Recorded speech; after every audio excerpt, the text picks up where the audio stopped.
코로나19 이후 일을 그만둔 지 1년 이하인 실직자의 수가 처음으로 줄어들었습니다. 코스피 지수가 상승세를 보이며 주가 하락에 베팅한 이른바 곧버스 투자자들의 우려가 커집니다. 주민과 갈등을 겪은 성북구가 입장을 바꿔 국토부와 LH에 후보지 2곳을 추천했습니다. KT 인터넷 속도 논란에 이어 책임을 하청업체에 떠넘기려 한다는 갑질 논란이 불거지고 있습니다. 센 경제라이브 시작합니다.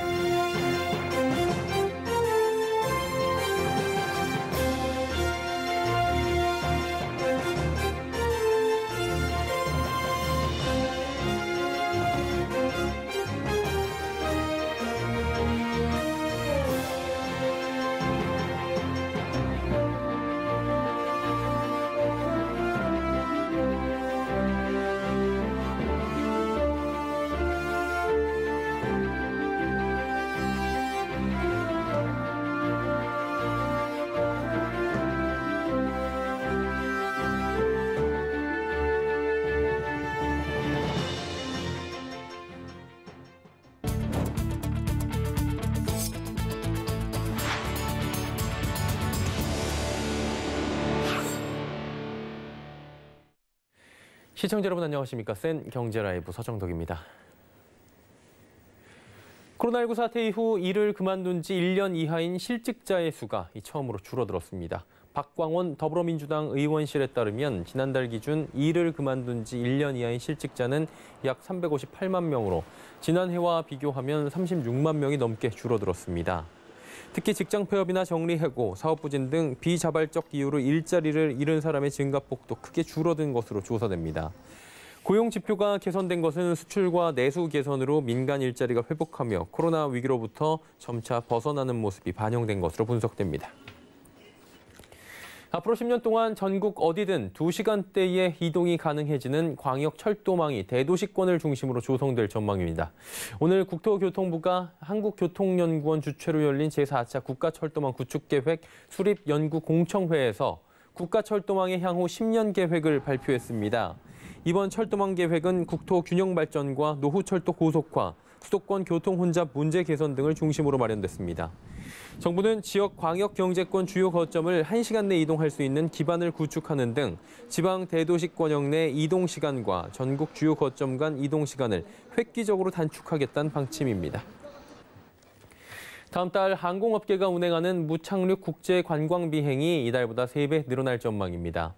국토교통부 등에 따르면 7개 국적항공사가 다음 달 예정한 무착륙 국제관광 비행 운항 편수는 56편으로 이번 달보다 194%나 늘어났습니다. 인천공항에서만 허용됐던 국제관광 비행, 다음 달부터는 김포와 김해, 대구공항에서도 가능해져 전체 운항 편수가 증가했기 때문입니다. 또 해외 여행객과 동일한 면세 혜택이 제공되며 국제 관광 비행에 대한 수요가 커진 것으로 보입니다. 현대자동차가 올 1분기 매출과 영업이익이 동반 상승하며 어닝 서프라이즈를 기록했습니다. 현대차는 1분기 개별 기준 영업이익이 1조 6천억 원을 훌쩍 넘어 지난해 같은 기간보다 91.8% 증가했다고 공시했습니다. 매출액은 약 27조 4천억 원으로 지난해보다 8.2%가 늘어났고 당기순이익도 약 1조 5천억 원으로 175.4% 급증했습니다. 이는 투싼과 GV70 등 신차 판매 호조와 신흥시장에서의 빠른 회복세에 영향을 받은 것으로 보입니다. 기관 투자자가 예탁결제원 등으로부터 주식을 빌려 거래하는 대차거래 잔고가 통계 수치상 하루 만에 2억 주가 넘게 줄어들었습니다. 금융투자협회에 따르면 지난 1일 기준 대차거래 잔고는 12억 8,878만 주로 집계됐습니다. 이는 지난달 31일 14억 9,564만 주에서 하루 만에 2억 686만 주가 줄어든 수치인데 대차거래 특성상 억 단위로 잔고가 줄어드는 건 매우 이례적 현상입니다. 이에 금투협은 그동안 중복 과다 상계한 부분이 있어 집계 기준을 수정한 영향이라 설명했습니다. 금투협 관계자는 증권사와 중개기관 양쪽에서 각각 보고하다 보니 중복돼 수치가 부풀려지는 부분들이 있었고 이러한 문제점을 인식해 기준을 바꿨다며 이달 1일 증권사들의 그동안 중개기관을 통해 보고했던 부분은 제외하라고 공문을 보낸 상황이라 밝혔습니다. 코스피 지수가 여러 대내외 불확실성 속에서도 상승 가도를 이어가자 주가 하락에 베팅을 했던 인버스 2배, 이른바 곧버스에 투자했던 개인 투자자들의 시름이 깊어지고 있습니다. 서청석 기자입니다. 한 포털 사이트의 종목 토론방. 코스피가 3,000을 넘어도 3,200을 돌파해도 기뻐하지 못하는 분위기입니다. 심지어 코스피 하락을 기원하거나 예상하는 글이 대다수입니다. 바로 인버스 2배, 이른바 곧버스 상품의 토론방입니다. 곧버스는 코스피 200 지수를 기준으로 지수가 떨어질 때 내림폭의 배로 수익을 내는 상품입니다. 즉, 지수가 하락해야 이득을 보고 지수가 오른다면 손해 역시 배로 보는 구조입니다. 코덱스 200 선물 인버스 2X는 대표적인 인버스 상장지수 펀드 상품으로 코스피 지수가 2,300을 넘은 지난 8월 이후 어제까지 개인 투자자들은 1조 3천억 원가량을 순매수했습니다. 같은 기간 기관이 1조 4,600억 원가량을 순매도한 것과는 다른 행보입니다. 개미들이 지난 8월 코스피 2,300 이후 하락에 베팅을 한 건데 최근 코스피가 3,200을 돌파하는 등 3,000대에서 박스권을 형성했습니다. 지수가 크게 오른 만큼 손실도 큰 상황입니다. 수익률은 1개월 마이너스 7%, 6개월 마이너스 50%, 1년 마이너스 72%로 투자 기간이 길수록 큰 손해를 보고 있습니다. 코스피의 상승세와 늘어나는 손실에 곧버스 투자자들이 어리둥절해하고 있다는 곧버둥절이라는 말도 나오고 있습니다. 전문가는 개인들의 곧버스 투자 시 각별한 주의가 필요하다고 조언합니다.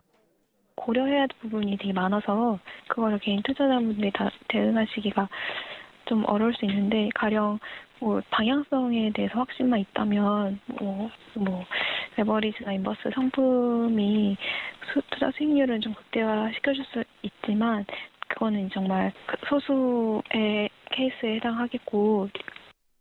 김진영 연구원은 레버리지나 인버스 상품은 투자 기간이 장기화될수록 투자 손실 가능성이 크다며 ETF 상품에 투자할 때는 방향성에 대한 확신과 고려할 부분이 많아 주의가 필요하다고 덧붙였습니다. 서울경제TV 서청석입니다. 지난달 뉴욕 증시에 화려하게 입성했던 쿠팡의 주가 사상 최저가를 기록하며 서학개미들의 시름이 깊어지고 있습니다. 배요한 기자입니다. 쿠팡의 주가가 3거래일 연속 하락하며 사상 최저치까지 떨어졌습니다. 21일 뉴욕 증권거래소에서 쿠팡의 주가는 전일 대비 1.5% 하락한 41달러 98센트의 거래를 마쳤습니다.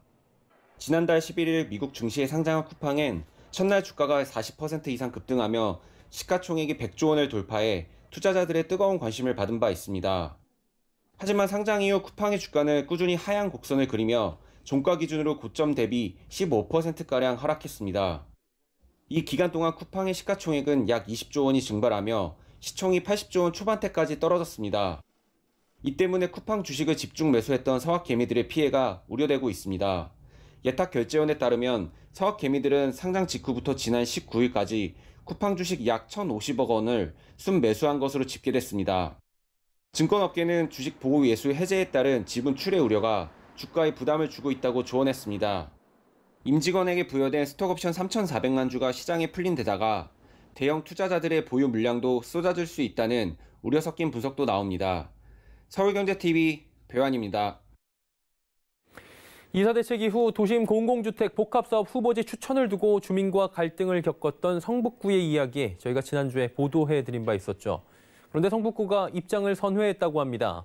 성북구는 어제 국토교통부와 한국토지주택공사에 후보지 2곳을 추천했다고 하는데요. 지혜진 기자가 전해드립니다. 이사 대책 이후 도심 공공주택 복합사업에 후보지를 한 곳도 추천하지 않았던 성북구. 하지만 성북구에는 이미 성북 5, 장위 11, 12구역 등 3개 구역 주민들이 공공이 추진하는 주택사업을 희망하고 있었습니다.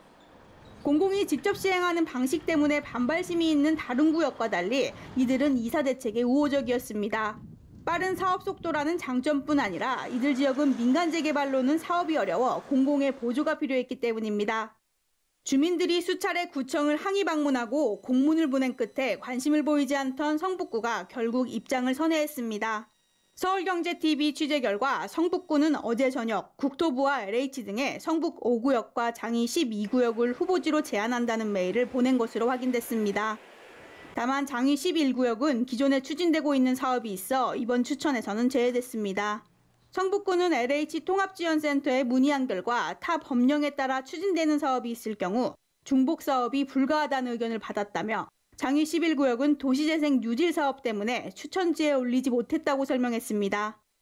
이번에 추천을 받은 성북 5구역과 장위 12구역은 지난해 공공재개발 공모에서 주거정비 지수를 채우지 못해 탈락한 바 있습니다. 공공재개발에서 고배를 마셨던 이 두 지역이 과연 공공 직접 시행 사업에는 선정될 수 있을지 주목됩니다. 서울경제TV 지혜진입니다. 어제 KT 사과에도 불구하고 인터넷 속도 저하 논란 일파만파 커지고 있는 상황입니다. 또 KT가 인터넷 속도 저하 책임을 하청업체에 떠넘기려 한다는 갑질 논란까지 불거졌는데요. 윤다혜 기자가 전해드립니다. 인터넷 속도 저하 논란으로 정부 조사까지 받게 된 KT가 책임을 하청업체에 떠넘기려 한다는 주장이 제기됐습니다. KT 새 노조 측에 따르면 KT 하청업체 직원들은 최근 속도 측정이 이슈화돼 도급비에도 영향을 미치게 됐다는 문자를 받았습니다. 구체적으로는 도급비를 2개월분 차감하겠다는 내용입니다. KT는 하청업체에 긴급 문자를 보내서 속도 저하의 책임을 떠넘기며 심지어 차단조차 하겠다는 악질적인 갑질 대응을 했습니다. KT는 어제 인터넷 속도 저하 논란에 대한 사과문을 내고 재발 방지를 위해 노력하겠다고 했지만 하루 전날 하청업자에게 책임을 떠넘기는 내용의 문자를 보낸 것입니다. 해당 문자에는 요금이 비싼 인터넷을 개통해놓고 통신 품질의 기본인 속도 측정을 지금껏 관리하지 않았다는 내용도 볼 수 있습니다. 노조 측은 이 부분이 KT가 지금껏 속도 미달인 상태로 기가 인터넷을 개통해왔음을 시인한 것이라고 지적했습니다. 그동안 KT는 영업 실적 때문에 기가 인터넷이 불가한 곳에도 개통하도록 하청을 압박해왔습니다. 그런데 이제 문제가 터지니까 이걸 하청업체의 책임으로 떠넘기고 있습니다. 노조는 KT의 책임 떠넘기기식 갑질과 꼼수 대응의 책임자를 문책하라고 촉구했습니다. 인터넷 속도 저하 논란은 유명 IT, 유튜버, 이섭의 폭로로 불거졌고 문제 제기에 대한 KT의 갑질식 고객 응대가 소비자들의 분노를 더 키웠습니다. 여기에 하청업체에 대한 갑질 논란까지 더해져 이번 파문은 쉽게 가라앉지 않을 분위기입니다. 서울경제TV 윤다혜입니다.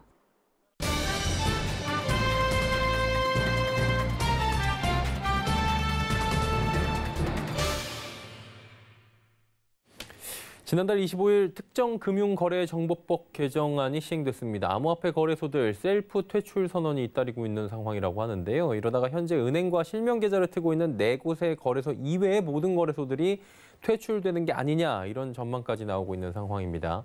자, 그렇다면 암호화폐 거래소 업계의 분위기 어떤지 또 어느 정도는 살아남을 것인지 금융부의 정순영 기자와 먼저 이야기 나눠보도록 하겠습니다. 나와 있습니까? 네, 안녕하십니까. 예, 특급법 개정안 시행됐습니다. 금융위가 암호화폐 거래소 등록을 현재 받고 있는 상황으로 알고 있는데 지금까지 얼마나 등록이 된 겁니까?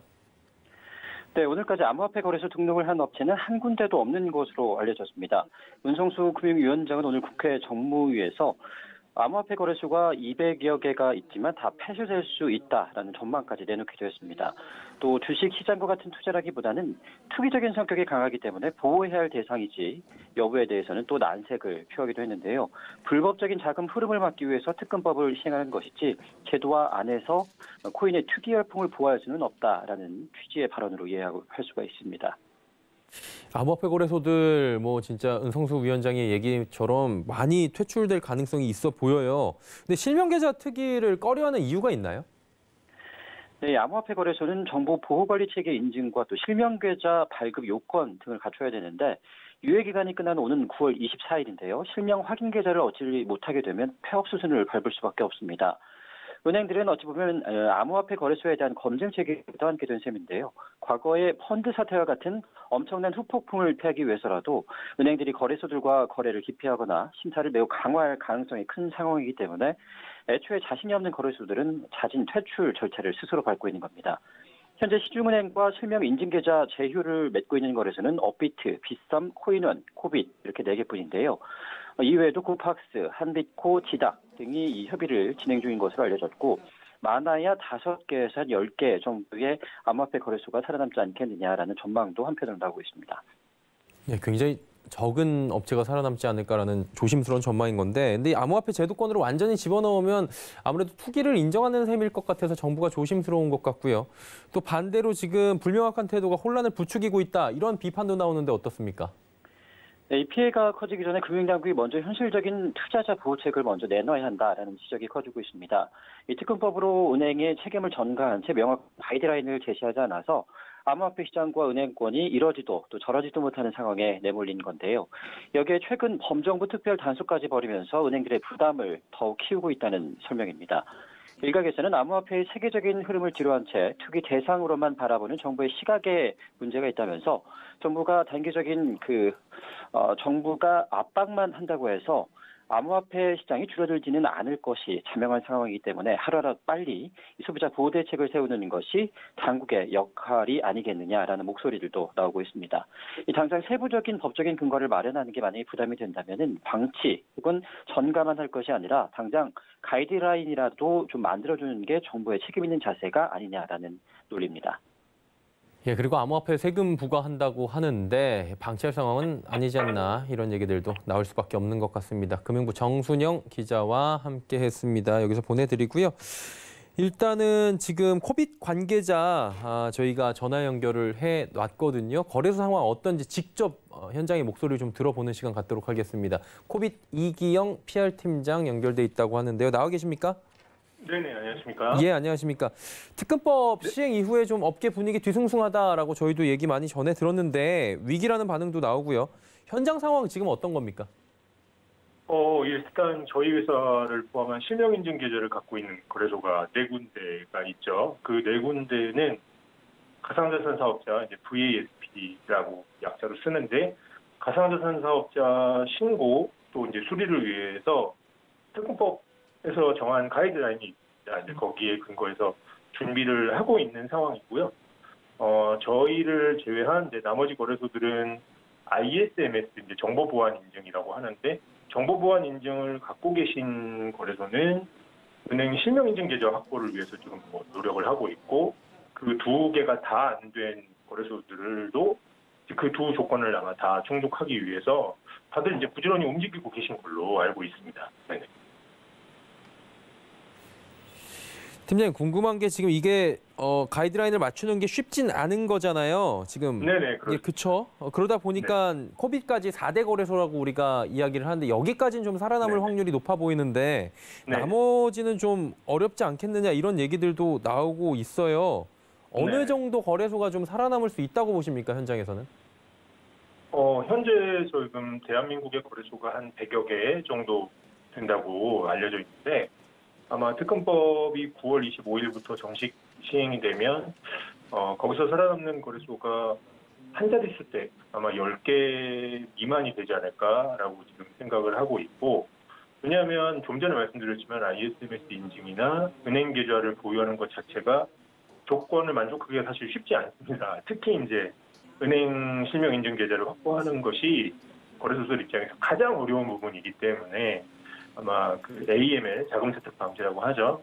그런 측면을 다 만족하면서 이제 은행 실명 인증 계좌를 받는 것이 쉽지 않을 것 같습니다. 그래서 아마 한 자릿수 정도 안에서 살아남지 않을까 그렇게 보고 있습니다. 팀장님도 사실 굉장히 조심스럽게 한 자릿수를 예측을 해주셨고요. 이 이야기를 뒤집어 보면 그만큼 지금 상황이 어렵다라는 거잖아요. 특별 단속도 있고 투기라는 시각도 있고 그러다 보니까 거래소 운영하시는 분들은 억울한 측면도 분명히 있을 것 같은데 그럼 어떻게 하면 반대로 건전하고 안정적으로 자리를 잡을 수 있느냐 이 부분에 대해서 어떻게 보십니까? 업계 입장에서 보면 일단 장기적으로는 사실은 업권법이라는 것이 좀 도입이 돼야 될 부분인 것 같습니다. 가상자산 지금 이제 코인을 거래하시는 것들이 이제는 금융의 영역으로 상당 부분 들어왔는데 은행에는 은행업법이 있고 증권에는 증권업법이 있습니다. 근데 아직 저희 같은 이제 가상자산 사업자들에게는 가상자산 업법 이제 그런 업권법이라는 게 사실은 만들어지는 게 맞다고 보고요. 왜냐하면 업을 대표하는 법이 좀 있어야 오히려 규제가 촘촘하게 정립이 될 거고 그런 규제에 의해서 고객분들도 신뢰를 바탕으로 이제 저희 업을 좀 보실 수도 있고 그다음에 저희 회사 입장에서도 업체 운영을 조금 더 체계적으로 할 수 있는 시스템이 만들어진다고 봅니다. 그런데 업권법 도입까지는 아무래도 시간이 좀 오래 걸릴 가능성이 있으니 현재로 봤을 때는 최소한으로 그 코인 가상자산 공시에 필요한 법규라든지 아니면 소비자나 거래소에서 피해가 되는 상황이 좀 발생했을 때 피해 구제를 받을 수 있는 법규 도입은 최대한 좀 빨리 이루어졌으면 하는 바람이 있습니다.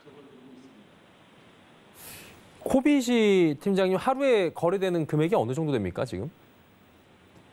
저희는 하루 거래 금액이 코인마켓캡 기준으로 1,000억 원 내외 정도가 됩니다. 저희는 크게 그러니까 다른 세계 거래소에 비해서는 상장된 코인 숫자가 적다 보니까 거래되는 금액이 많은 편은 아닙니다. 예, 어느 정도 지금 거래가 되고 있는지 시청자분들이 좀 아시면은 이 정도의 규모로 운영이 되는구나라고 아실 것 같고, 일단은 뭐 오늘 뉴스 보니까 직원들한테 자금 세탁받지 교육도 하셨다라고 하고요. 뭐 구체적으로 앞으로의 운영 방향과 비전들도 각자 다 바뀔 것 같은데 향후 대응 계획은 어떻습니까 지금? 좀 전에도 말씀해 주셨지만 그 AML 같은 자금 세탁 방지가 특검법에서 정한 가이드라인의 대표적인 부분입니다. 그렇기 때문에 일단 저희는 FIU에서 FIU에서 요청하신 그 VASP 신고 준비에 일단 가장 주력해서 집중하고 있고요.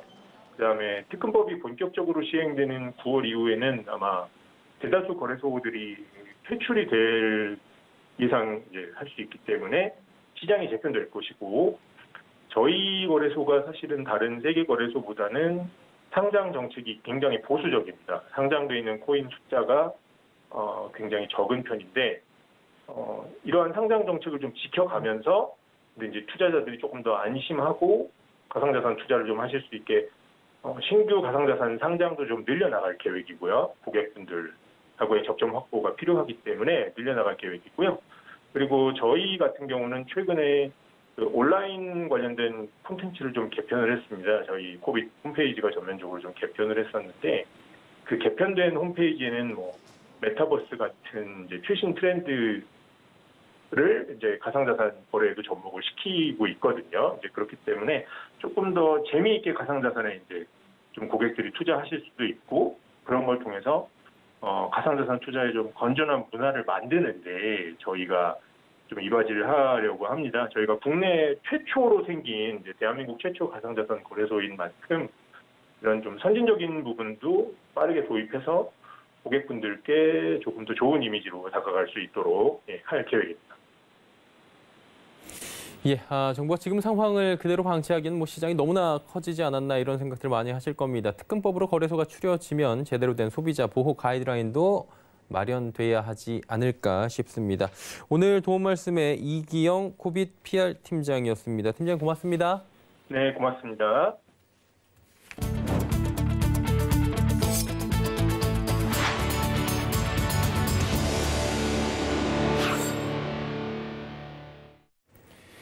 대표적 가상화폐 비트코인이 큰 폭으로 떨어질 것이란 조정론이 나옵니다. 가상화폐 낙관론자인 스콧 마이너드 구겐하임 파트너스 최고 투자 책임자는 CNBC 방송에 출연해 짧은 기간 이루어진 비트코인의 어마어마한 움직임을 고려해 볼 때 매우 거품이 꼈다며 커다란 조정이 불가피하리라 생각한다 말했습니다. 마이너드는 비트코인이 개당 2, 3만 달러까지 내려갈 수 있다고 생각한다며 이는 50% 하락이 될 것이라 내다봤습니다. 다만 마이너드는 우리는 이런 종류의 하락을 전에 본 적이 있다며 2017년 말부터 벌어진 비트코인 급락 사태를 언급한 뒤 단기적 조정이 장기적으로는 황소장을 위한 정상적 진화 과정의 일부라 생각한다고 평가했습니다. 장기적으로는 비트코인이 개당 40에서 60만 달러까지도 갈 수 있다 예상했습니다. 금융감독원이 오늘 제재심의위원회를 열어 라임 자산운용 펀드 판매사인 신한은행과 신한금융지주에 대한 징계 수위를 논의했습니다. 금감원은 신한은행 제재심을 먼저 진행한 뒤 신한금융지주 징계안 논의를 진행했습니다. 쟁점은 중징계를 사전 통보받은 진옥동 신한은행장에 대한 징계 수위가 낮아질지의 여부입니다. 신한은행은 전날 금감원 분쟁 조정안을 빠르게 수용하는 등 피해자 구제 노력을 다했다는 점을 내세울 것으로 보입니다. 금융권에선 우리은행 사례와 마찬가지로 진 행장의 제재가 감경될 가능성이 높다고 보고 있습니다.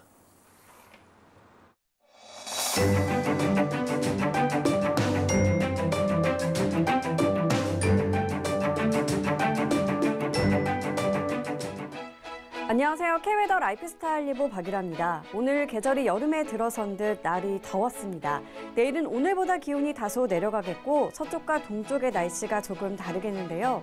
서쪽의 경우 서울과 전주 24도로 여전히 이맘때 수준을 웃돌며 따뜻하겠지만 동풍의 영향을 받는 동쪽 지역은 강릉 14도, 부산 19도에 머물며 선선하겠습니다. 하늘도 다릅니다. 동쪽은 구름 많겠지만 서쪽 지역은 흐리다 차츰 개겠고요. 새벽부터 낮 사이 충남과 전라 서해안으로 5mm 안팎의 비가 내릴 수 있겠습니다. 한편 이렇다 할 비 소식이 없어서 대기는 점점 메말라 가고 있습니다. 전국 곳곳에 건조특보가 확대 강화된 상태인데요. 화재가 나지 않도록 조심하셔야겠습니다.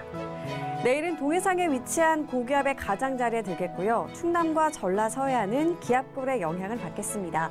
대기의 순환이 원활해서 공기질은 깨끗하겠습니다. 다음은 자세한 지역별 날씨입니다. 중부지방 흐리다 차츰 개겠고 충남 서해안으로 약간의 비가 오겠습니다. 낮 기온 수원 22도, 대전은 23도가 되겠습니다. 동해안 구름 많겠고 동풍이 불며 선선하겠습니다. 낮 최고 기온 속초와 울진 15도가 예상됩니다.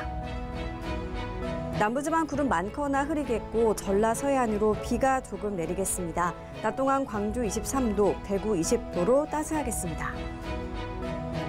서해상으로 비가 오겠고요. 물결은 전해상에서 최고 3에서 4m로 매우 높게 일겠습니다. 토요일은 전국에, 일요일은 강원 영동으로 하늘이 흐리겠고요. 계속해 평년 기온을 웃돌며 따스하겠습니다. 다만 일교차가 크다는 점 염두에 두셔야겠습니다. 날씨였습니다. 수엔 경제 라이브 마칩니다. 함께해 주신 여러분 고맙습니다.